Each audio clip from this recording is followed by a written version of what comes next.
you're on the air. Hello. Hello, Art. Yes. Hi. I don't have a whole lot of time. Well, look, let's begin by finding out whether you're using this line properly or not.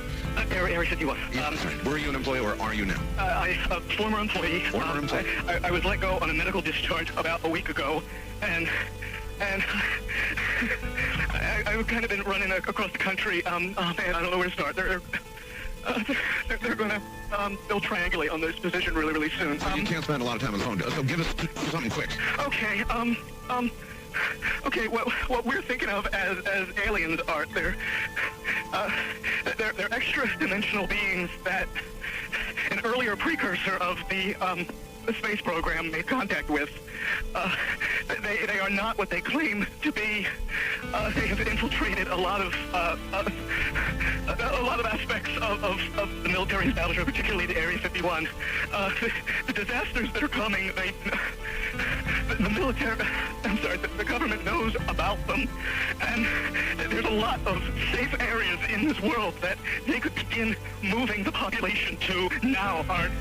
But they're not doing anything. They are not. They want the major population centers wiped out so that the few that are left will be more easily controllable. Discharge.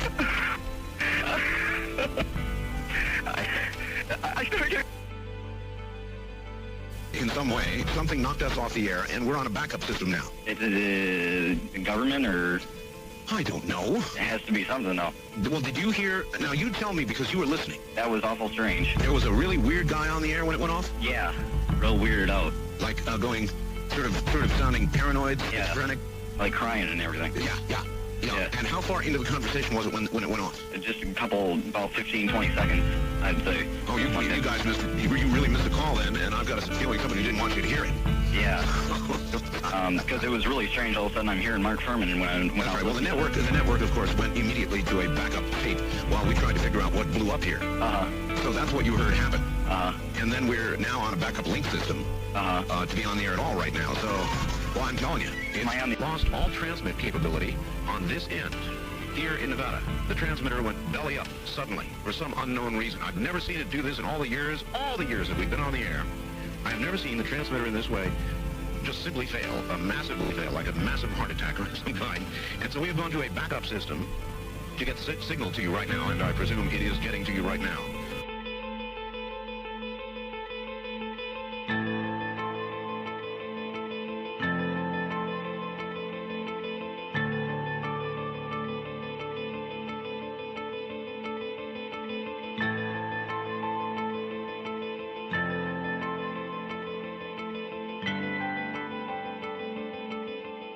East of the Rockies, you're on the air. Hi, Art. This is Brian. Hi, Brian. Hello. I always get very nervous when I call you. I'm Brian.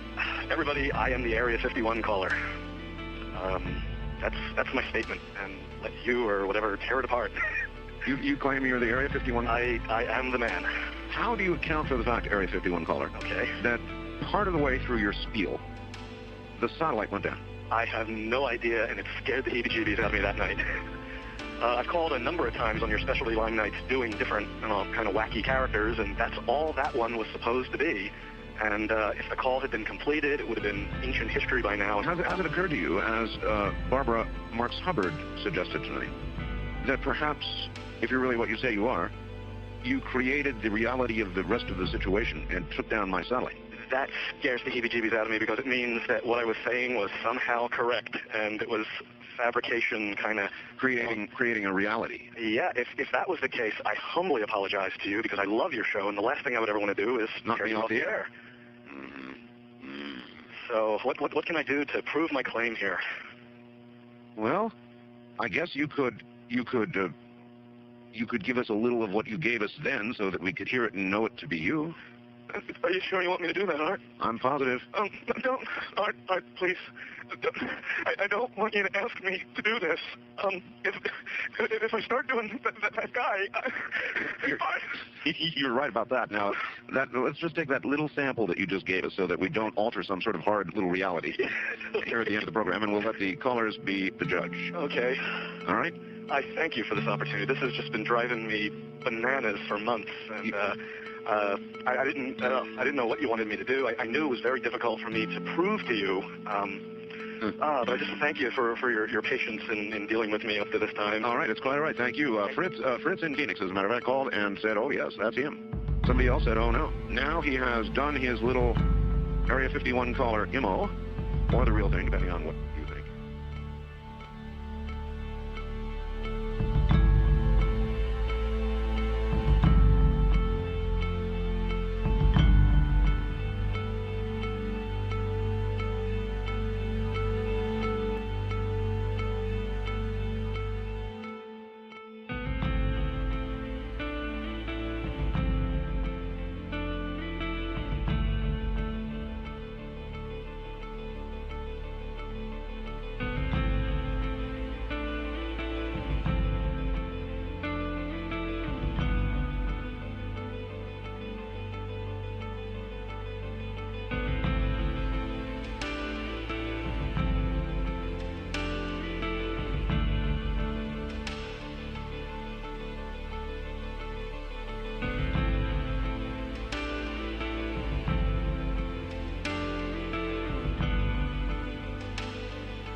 Dr. I.D.E. Thomas is one of a long line of Welsh preachers. He is currently the senior pastor at the First Baptist Church of Maywood, California, and has authored several books which have enjoyed wide circulation.